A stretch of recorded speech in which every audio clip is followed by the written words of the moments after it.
Hello दोस्तों, good morning. आप सभी का स्वागत है क्लासेस में। पिछले क्लास में हम लोग मैटर के बारे में पढ़े थे और लास्ट में एलिमेंट, कंपाउंड और मिक्सचर के बारे में पढ़े थे। तो आपको याद होगा कि एलिमेंट के बारे में हम लोग मॉडर्न थ्योरी के अकॉर्डिंग पढ़े थे कि ये सबस्टांस का प्यूरिस्ट फॉर्म होता है। एलिमेंट जो होता है वो सबस्टांस का प्यूरिस्ट फॉर्म होता है और ये एटम से मिलकर बना होता है और हर एटम का अपना एटॉमिक नंबर होता है। तो आज चलिए उसी एटॉमिक स्ट्रक्चर के बारे में पढ़ते हैं। आखिर एटम्स होता क्या है, उस एटम्स के बारे में पढ़ेंगे।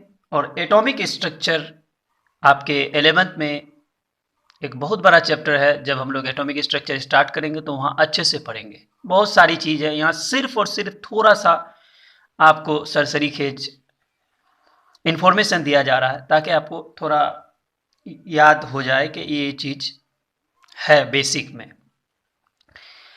तो सबसे पहला एटॉमिक स्ट्रक्चर हमने टॉपिक का नाम दिया है। आखिर एटॉमिक स्ट्रक्चर का मतलब क्या होता है? तो एटॉमिक स्ट्रक्चर का मतलब होता है एटम की बनावट। क्या होता है? एटम की बनावट। तो सबसे पहला आखिर एटम क्या होता है हमें उसे जानना है, तब तो एटम की बनावट पढ़ेंगे। भाई आदमी ही नहीं पता और आदमी का स्टडी करने लग गए तो ऐसा नहीं होगा। पहले हम आदमी को जानेंगे तब फिर उस आदमी के स्ट्रक्चर के बारे में जानेंगे। उसी तरह एटॉमिक स्ट्रक्चर पढ़ेंगे, लेकिन उससे पहले हम लोग एटम पढ़ते हैं। तो चलिए, इसका डेफिनेशन है एटम का, जिसे हिंदी में परमाणु कहते हैं। The smallest particle of an element is called an atom.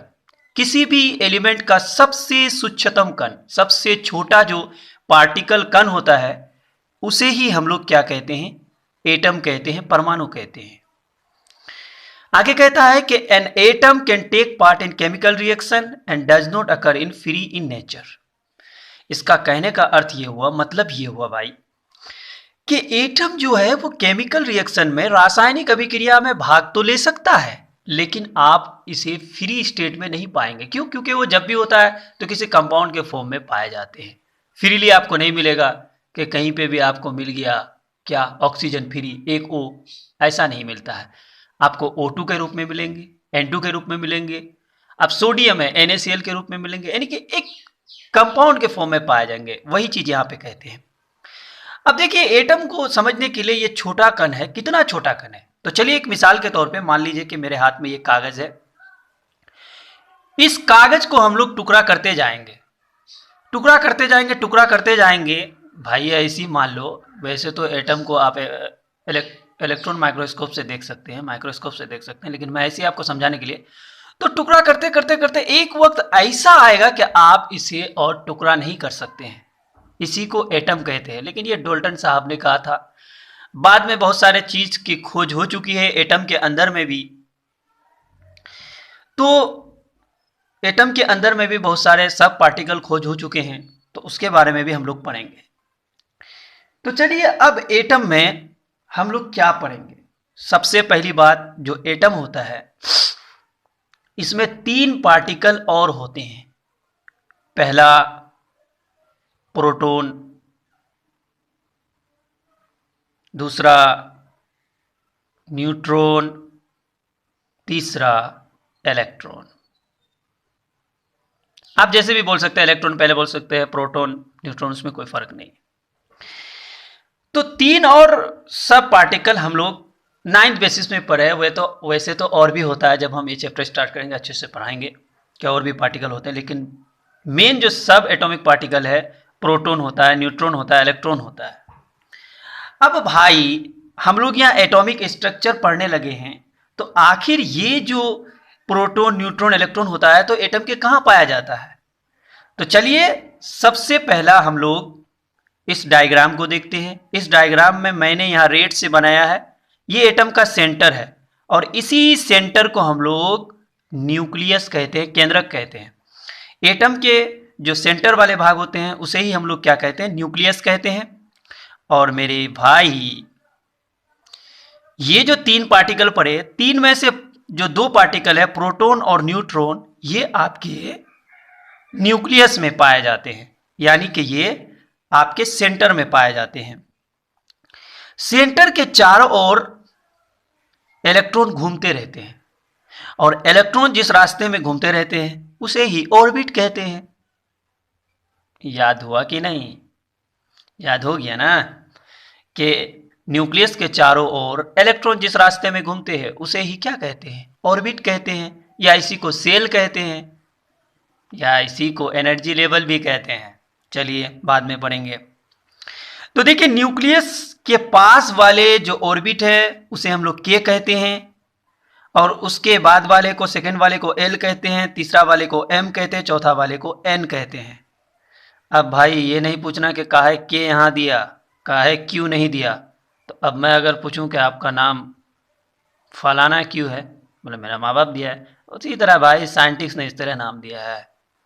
Tension नहीं लेने का, देने का भी नहीं, दूर भगाने का। तो चलो इस तरह से हम लोग नाम दे दिए, के पहला सेल, दूसरा एल, तीसरा एम, चौथा एन। और देखिए हम इसका नाम 1 2 3 4 भी दे सकते हैं, दोनों दे सकते हैं, दोनों का काम आएगा अभी आगे चल के। चलिए तो इस चीज को हम लोग समझ लिए। अब देखिए हम लोग जो एलिमेंट पढ़े थे, आगे जाके उसके बारे में तो फिर पढ़ेंगे कि एलिमेंट में कैसे एटॉमिक नंबर और मास नंबर को दिखाते हैं। तो चलिए कोई भी एटम जो होता है उसका अपना एटॉमिक नंबर होता है और मास नंबर होता है। तो सबसे पहला हम लोग एटॉमिक नंबर को जान लेते हैं कि एटॉमिक नंबर क्या होता है। चलिए यहाँ पे एटॉमिक नंबर का डेफिनेशन दिया गया है कि एटॉमिक नंबर क्या है, कि इसे जेड से डिनोट करते हैं। It is the number of proton present in a nucleus of an atom. Atomic number कुछ भी नहीं है, आपने जो न्यूक्लियस में प्रोटॉन को पढ़ा, यही जितना प्रोटॉन है वही उसका एटॉमिक नंबर है। बस आपको अगर पता है एटॉमिक नंबर तो आप उसके प्रोटॉन को बता सकते हैं, कोई टेंशन नहीं है। तो प्रोटॉन के तादाद को ही, नंबर को ही हम लोग एटॉमिक नंबर कहते हैं। चलिए एटॉमिक नंबर मेरे ख्याल से समझ में आ गया होगा, अभी दिखाएंगे आपको, अच्छा से पता चल जाएगा। चलिए मास नंबर पढ़ते हैं। It is the sum of proton and neutron present in nucleus of an atom.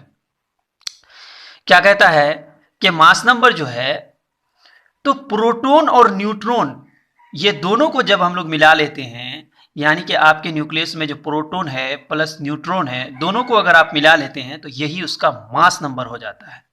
अभी पूरा समझ आएगा, अभी टेंशन ना लें आप। चलिए कुछ इंफॉर्मेशन है जो मैंने पहले भी बता दिया है। कहता है कि central portion of an atom is called nucleus. मैंने पहले भी कहा था कि एटम के सेंट्रल हिस्से को ही हम लोग क्या कहते हैं, न्यूक्लियस कहते हैं। Extra nuclear portion of an atom in which electron are present called shells या ऑर्बिट। हमने आपको पहले ही बता दिया कि न्यूक्लियस के जो बाहर वाले हिस्से हैं जहां इलेक्ट्रॉन होते हैं उसे ही हम लोग क्या कहते हैं, सेल कहते हैं या ऑर्बिट कहते हैं। एक बात और याद रखिएगा कि इलेक्ट्रॉन, प्रोटॉन और न्यूट्रॉन ये सब एटॉमिक पार्टिकल है, इसे भी मैंने बता दिया। चलिए अब हम लोग पढ़ेंगे कि इलेक्ट्रॉन पे नेगेटिव चार्ज होता है, प्रोटॉन पे पॉजिटिव चार्ज होता है और न्यूट्रॉन चार्जलेस होता है। ये बेचारा चार्ज नहीं रखता है। मेरे ख्याल से इतना आपका क्लियर हो चुका होगा।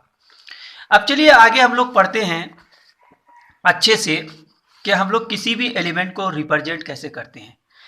मान लो कि ये x एक एलिमेंट है, इसके एटॉमिक नंबर को नीचे में लिखते हैं बाएं साइड में, और उसके जस्ट ऊपर में हम लोग मास नंबर लिखते हैं। हम लोग जानते हैं कि एटॉमिक नंबर को आप Z से डिनोट करते हैं और मास नंबर को A से डिनोट करते हैं। एग्जाम्पल जैसे सोडियम एक एलिमेंट है, उसके एटॉमिक नंबर 11 होते हैं और मास नंबर 23 होते हैं। इस तरह से हम लोग दिखा दिए हैं। ये बात क्लियर हो गया। देखिए भाई आप सबको जो है ना एटॉमिक नंबर 20 तक, 9th लेवल तक जानना चाहिए, 9th 10th लेवल तक। लेकिन आगे अब जब जाएंगे आपको हर चीज बताएंगे, आप इस बात का टेंशन ना लें। आपको पूरा पीटी याद करवाएंगे यार, पीरियोडिक टेबल जो होता है आवर्त सारणी को पूरा याद करवाएंगे, ऐसी आप टेंशन ना लें। तो एटॉमिक नंबर जो है आपको याद होना चाहिए, जैसे कि हाइड्रोजन का 1, हीलियम का 2, लिथियम का 3, इस तरह से आपको यहाँ मैं 30 तक लिखा हूँ। और उसके बाद जब पीरियोडिक टेबल पढ़ाऊंगा तो वहाँ पे पूरा पीरियोडिक टेबल नहीं, एटॉमिक स्ट्रक्चर में ही आपको मैं पूरा पीटी याद करवा दूंगा, आप टेंशन नहीं लीजिए। उनमें से देखिए मैं कुछ में गोला लगाया हूँ, एक हीलियम में, एक नियोन में, एक आर्गन में। पता है इसको क्यों लगाया हूँ? सर्कल, सर्कल है, गोल गोल। दुनिया बहुत गोल है, समझ में आ रहा है? आ रहा है, आ रहा है ना, जा रहा, आ रहा है। कोई नहीं बोल रहा है, बोल ले। देखिए यह सर्कल लगाने का मतलब है कि हीलियम, नियोन और आर्गन जो होता है ना, इसे नोबल गैस कहते हैं। क्या कहते हैं? नोबल गैस, या इसी को इनर्ट गैस कहते हैं। लेकिन भाई 11th में जब जाओगे तो इनर्टनेस इसकी खत्म हो जाती है, इनके भी। अब क्यों इनर्ट कहा जाता है, क्यों नोबल, जरा सुन ले। देखिए नोबल इसलिए कहा जाता है क्योंकि हर एलिमेंट, टोटल 118 एलिमेंट है, तो 118 एलिमेंट में कुछ ही ऐसे एलिमेंट है जो आपके इनर्ट है, जो मैं आपको याद करा देता हूं। चलिए याद करा देता हूं, लिख ही देता हूं सभी नोबल गैस को। जो 18वां ग्रुप में होता है, हीनी, अर, कर, एक्सरन। टोटल कितने हुए भाई? टोटल हुए 6। 6 आपके ये नोबल गैस है। इसे हम याद कैसे रखेंगे? देखिए ही, नी, अर, कर, एक्स, रन। देखो भाई हीनी अरकर जो है, ये हीनी अरकर एक प्लेयर का नाम है। अब भाई कितना मैच में वो रन मारा, अब अगर मुझे पता नहीं है तो मैथ के जरिए एक्स रन मानेंगी नहीं। तो उसी तरह हीनी अरकर एक्स रन। ही से हीलियम, नी से नियोन, अर से आर्गन, कर से क्रिप्टन और एक्स से जेनन, रन से रेडन। हो गया याद। अब अभी टेंशन नहीं लेने का, जब पीटी पढ़ाएंगे तब एटॉमिक नंबर हर चीज सब बताएंगे, सब निकालोगा, पूरा पीटी याद हो जाएगा। अब टेंशन नहीं लो, अभी फटाफट मुझे समझाना है। तो चलिए समझते हैं। इतना हमें पता है कि नोबल गैस क्यों कहा जाता है, क्योंकि हर एलिमेंट जो है इसके तरह बनना चाहता है। क्योंकि जब हम लोग आर्गन का कॉन्फ़िगरेशन करेंगे तो कॉन्फ़िगरेशन करने में आपको इसका लास्ट सेल में 8 इलेक्ट्रॉन होंगे। और जानते हो 8 इलेक्ट्रॉन जिस भी सेल का आखिर में होता है वो बहुत ही स्टेबल होता है। हाँ, इसलिए सब कोई चाहता है कि इसके तरह स्टेबल। अभी समझाएंगे क्यों इस तरह बनना चाहता है। नियोन का भी लास्ट में 8 होता है, लेकिन हीलियम ही एक ऐसा है जिसका 2 होता है लास्ट में, तो इसलिए उसको कहता है ड्यूप्लेट। ड्यूप्लेट 2 के लिए 2 है, इसीलिए ड्यूप्लेट कहा जाता है। और इसका 8 इलेक्ट्रॉन आएगा लास्ट में, इसीलिए इसको कहते हैं ऑक्टेट। समझेंगे अभी इलेक्ट्रॉनिक कॉन्फ़िगरेशन जब हम लोग पढ़ते हैं, यानी इलेक्ट्रॉनिक कॉन्फ़िगरेशन जिसे हम लोग हिंदी में इलेक्ट्रॉनिक विन्यास कहते हैं, जो हम लोग अब स्टार्ट करने वाले हैं। लेकिन ये इलेक्ट्रॉनिक विन्यास आप तभी कर सकते हैं जब आपको ये एटॉमिक नंबर पता हो, अदरवाइज आप नहीं कर सकते हैं। तो चलिए इलेक्ट्रॉनिक कॉन्फ़िगरेशन देखिए, कोई भी टॉपिक पढ़ते हैं हम लोग तो पहले उसका मीनिंग समझते हैं। इलेक्ट्रॉनिक कॉन्फ़िगरेशन का मतलब होता है कि इलेक्ट्रॉन को सजाना है। अब भाई सजाना है, कैसे सजाना है, क्या सजाना है, तो उसी को अब हम लोग सजाने जाएंगे। तो इलेक्ट्रॉन को सजाना है कहाँ पे? एटम के ऑर्बिट में। हम लोग पहले ही पढ़ चुके हैं कि न्यूक्लियस के बाहर इलेक्ट्रॉन घूमते रहता है, उसे ऑर्बिट कहते हैं। भाई तो अब ऑर्बिट तो के भी है, एल भी है, एम भी है, एन भी है, हमने नाम दिया है ना, कि पहला ऑर्बिट को के, दूसरा को एल, तीसरा को एम, चौथा को एन, के एल एम एन। तो अब किसमें कितना इलेक्ट्रॉन रहेगा उसी को सजाना है। अब भाई जो मेन रोड है उसमें ज्यादा आदमी होगा, अब जो छोटा मोटा रोड है तो आदमी कम होगा, उसी तरह इलेक्ट्रॉन भरेंगे। तो इलेक्ट्रॉन भरने के लिए हम लोग 2n² के हिसाब से भरते हैं। ये फॉर्मूला याद रखना है कि मैक्सिमम इलेक्ट्रॉन किसी में भी जो आएगा वो 2n² के हिसाब से होता है। ये बिहार बोर्ड 10 में बहुत बार आया हुआ क्वेश्चन है भाई, इस बात का आप टेंशन न लें। तो फिलहाल मैं बेसिक पढ़ा रहा हूँ, जो 9-10 के बच्चे उसके लिए भी फायदा है। देखिए अब हम लोग, ये सेल है, ये पहला ऑर्बिट है। देखिए सेल बोलूँ ऑर्बिट बोलूँ बात है कि अब भाई एक लड़का है, उसका 2 नाम है, पप्पू है, चिंटू है। तो अब कभी चिंटू बोलूँ, बात तो एक ही, पप्पू ही तो है ना, वही है। उसी तरह पहला सेल है, तो यहां पे n बराबर जो है वो नंबर ऑफ ऑर्बिट को दिखाते हैं हम लोग, नंबर ऑफ ऑर्बिट यानी ऑर्बिट की संख्या। तो चलिए पहला में 1 रखे, इस पहला वाले ऑर्बिट को, सेल को हमने यहां रख दिया इस फॉर्मूला में। 2 तो पहले से था, 1 आया तो 1 का स्क्वायर 1, इसलिए 2 इंटू 1 2। उसी तरह यहाँ पे दूसरा ऑर्बिट रखा तो देखे कि 8 आया, तीसरा ऑर्बिट यहाँ रखे तो देखे कि 18 आया, चौथा ऑर्बिट यहाँ पे रखे तो चौथा ऑर्बिट में आपका 32 आ रहा है। यानी ये ऑर्बिट नंबर ऑफ ऑर्बिट है, n बराबर नंबर ऑफ ऑर्बिट है, तो इसी को हम लोग रखते गए। जब रखते गए तो देखिए कि 1, अब ये क्या निकल के आ रहा है, ये इलेक्ट्रॉन निकल रहा है, ये 2 इलेक्ट्रॉन, ये 8 इलेक्ट्रॉन है, ये भी इलेक्ट्रॉन, ये भी इलेक्ट्रॉन है। इस फॉर्मूला से हम लोग ये पता किए कि ये जो पहला सेल है इसमें कितना इलेक्ट्रॉन होंगे, 2 होंगे, उससे ज़्यादा नहीं हो सकता है। इसमें कितना हो सकता है, 2 में 8 हो सकता है, 8 इलेक्ट्रॉन।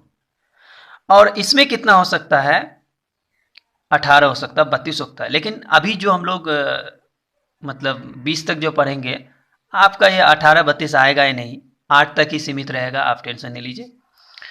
तो फिलहाल आप इसको याद रखें और इसको, और एक और रूल यहाँ पे याद रखें जब हम लोग इलेक्ट्रॉनिक कॉन्फ़िगरेशन करेंगे। ये समझ में आया कि नहीं? नहीं आया? नहीं आने से दिक्कत है भाई, आना पड़ेगा। कि हमने कैसे किया, हमने इलेक्ट्रॉन निकालने के लिए कि पहले सेल में कितना इलेक्ट्रॉन रख सकते हैं, अब इलेक्ट्रॉन सजाना है ना, तो उसमें हम लोग क्या करते हैं कि इस n के जगह 1 रख दिए, क्योंकि नंबर ऑफ ऑर्बिट n को डिनोट करता है। तो पहला के लिए 2, दूसरा के लिए 8, तीसरा में हम लोग 18, चौथा में 32। ठीक है ना, ये क्लियर हो गया। अब चलिए इलेक्ट्रॉनिक हम लोग विन्यास की ओर चलते हैं। तो देखिए इलेक्ट्रॉनिक विन्यास हम लोग समझेंगे। मान लीजिए कि सोडियम जो है, अभी एटॉमिक नंबर नहीं पता है तो टेंशन नहीं लेने का, 11 है। क्या है? 11 है, 11 है ना। तो इसका हम लोग जब विन्यास करेंगे तो KLMN, तो K में मैक्सिमम 2 इलेक्ट्रॉन हम लोग निकाल चुके हैं कि K के लिए 2 इलेक्ट्रॉन और L के लिए 8, M के लिए 18, N के लिए 32। लेकिन एक बात हमेशा याद रखना दोस्त, कि लास्ट ऑर्बिट में कभी भी आप 8 से ज़्यादा इलेक्ट्रॉन नहीं रख सकते। क्यों नहीं, वो बता रहा हूँ अभी। इसीलिए तो नोबल गैस के बारे में जिक्र किया। देखिए नोबल गैस को इनर्ट इसलिए कहा जाता है क्योंकि वो किसी भी एलिमेंट से रिएक्शन करके कंपाउंड नहीं बनाता है। लेकिन आप 11th में पढ़ेंगे कि कुछ बनाता है। भाई एक्सेप्शन अपवाद तो दुनिया में है, लेकिन 9th-10th में इतना ही कॉन्सेप्ट दिया जाता है कि ये कोई कंपाउंड नहीं बनाता है। चलिए तो इसका हम लोग कॉन्फ़िगरेशन करते हैं। मेरे पास 11 इलेक्ट्रॉन है, उसको सजाना है। तो हम लोग जानते हैं के में मैक्सिमम 2 इलेक्ट्रॉन रख सकते हैं, इसीलिए 2 रख दिए। अब कितना बचा भाई? अब हमारे पास 9 बचा। एल में तो मैक्सिमम 8 रख सकते हैं, कम से कम रख सकते हैं, 8 से ज़्यादा नहीं रख सकते, ये बात याद रखना। तो अब यहाँ 8 दे दिए, कम से कम तो यहाँ पे 8 रख सकते हैं। दूसरा में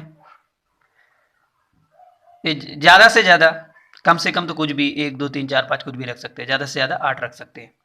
अब हमारे पास 10 इलेक्ट्रॉन खर्च हो गए। अब बचा कितना? कितना बचा? 1। यहाँ पे 1 बैठा दिए। चलिए हमको बहुत ही अच्छे से समझाना है कि चलो देखो, जैसे मान लो आर्गन है। आर्गन जो है ये इनर्ट गैस है, इसका जो होता है एटॉमिक नंबर 18 होता है, वो याद कर लोगे जो मैंने पिछले बताया है। देखिए इसका कॉन्फ़िगरेशन करना है KLMN। के में हम लोग मैक्सिमम 2 इलेक्ट्रॉन रख सकते हैं, एल में 8 रख सकते हैं और एम में 18 रख सकते हैं। लेकिन मेरे पास इलेक्ट्रॉन तो 8 ही है, इसीलिए 8 बैठा देना है। ठीक है ना।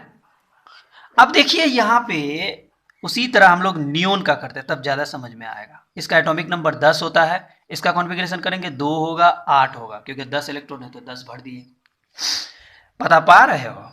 पता चल रहा है कि इसका भी लास्ट ऑर्बिट में कितना इलेक्ट्रॉन आया? 8 आया।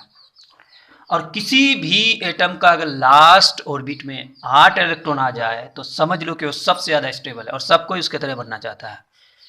अब भाई शाहरुख खान इतना अमीर है, अंबानी इतना अमीर है, तो हर कोई अंबानी के जैसा बनना चाहेगा ना, आपको फकीर थोड़ा ना बनना चाहेगा। इसीलिए सबको इस तरह बनना चाहता है। देखिए ये सब काम आएगा जब केमिकल बॉन्डिंग पढ़ेंगे, वहां पे अच्छे से समझ में आएगा। इसी से हम लोग वैलेंस इलेक्ट्रॉन वैलेंसी भी समझेंगे। अब देखिए आप यहाँ पे कि ये अगर एक इलेक्ट्रॉन, मान लो यहाँ सोडियम अगर एक इलेक्ट्रॉन किसी को दे देता है तो इसका भी 8 हो जाएगा। तो एटम यही करता है, लास्ट में 8 इलेक्ट्रॉन बनाना चाहता है। ये सबका बोस हुआ, इनर्ट गैस सबका बोस हुआ, नोबल गैस क्या हुआ, सबका बोस। इसलिए बोस से आगे कोई नहीं जा सकता है। अब देखिए 8, मैंने बताया कि लास्ट ऑर्बिट में 8 से ज्यादा इलेक्ट्रॉन आप नहीं रख सकते हो। इसीलिए क्यों? क्योंकि बोस से आगे बढ़ेगा तो उसका अंजाम बुरा होगा। अब जैसे देखिए पोटेशियम का 19 होता है, इसको हम लोग KLMN, इसका कॉन्फ़िगरेशन करेंगे 2 होगा 8 होगा, तो हम लोग 10 खर्च कर दिए, 9 बचा। अब यहाँ बच्चा 9 दे देगा क्योंकि हम लोग 18 रख सकते हैं। लेकिन दोस्त मैंने ये भी रूल बताया है कि लास्ट में 8 से ज़्यादा नहीं रख सकते हो। 9 रखते हो तो ये लास्ट ऑर्बिट हो जाता है, और लास्ट में सबका बाप यहाँ ये बैठा हुआ है। इसीलिए यहाँ पे क्या रखना है, 8 इलेक्ट्रॉन रखना है। उसके बाद अब कितना बचा, जितना बचा उसको डाल दो। फिर हम लोग देखिए कैल्शियम का करते हैं, इसका 20 एटॉमिक नंबर होता है, 2 8, फिर 10 खर्च कर दिए, गिनते जाना है कि 20 रुपया है उसका 10 खर्च कर दिए। अब बचा मेरे पास 10 रुपया, तो फिर यहाँ पे 8 रखेंगे, नहीं कि 10 कर देंगे सीधा। बोलेगा बेटा तू हमसे बढ़ रहा है आगे, दिखाते हैं तुमको। इसलिए आगे नहीं बढ़ सकता है, क्योंकि नोबल गैस से कोई आगे नहीं बढ़ सकता है, ये बात याद रखना, ये सबसे स्टेबल होता है। तो उसके बाद अब लास्ट में 2 इलेक्ट्रॉन बचा, 2 रख सकते हैं, तो 2 रख दिए। 8 से ज़्यादा कभी भी लास्ट ऑर्बिट में नहीं रख सकते हैं। तो देखिए लास्ट में जो इलेक्ट्रॉन होता है, ये लास्ट ऑर्बिट में जो इलेक्ट्रॉन होता है, इसे ही हम लोग वैलेंस इलेक्ट्रॉन कहते हैं। क्या कहते हैं? Valence electron. जैसे इसका लास्ट में कितना आया, 8 इलेक्ट्रॉन आया, इसका भी 8 आया, इसका 1 आया, इसका 1 आया, इसका 2 आया। तो इसे हम लोग क्या कहते हैं, वैलेंस इलेक्ट्रॉन। क्या कहते हैं? Valence electron. तो वैलेंस इलेक्ट्रॉन का हमने यहाँ पे डेफिनेशन दिया है। टाइम भी बहुत ही हो रहा है, लेकिन चलिए वैलेंस इलेक्ट्रॉन समझ लेते हैं। वैलेंस इलेक्ट्रॉन किसे कहते हैं कि the electron present in the outermost shell of an atom are known as valence electron. किसी भी एटम के लास्ट ऑर्बिट में जो इलेक्ट्रॉन होता है उसे ही वैलेंस इलेक्ट्रॉन कहते हैं। जैसे यहाँ पे हमने दिखाया कि 2 ये वैलेंस इलेक्ट्रॉन है, 1 यहाँ वैलेंस इलेक्ट्रॉन है।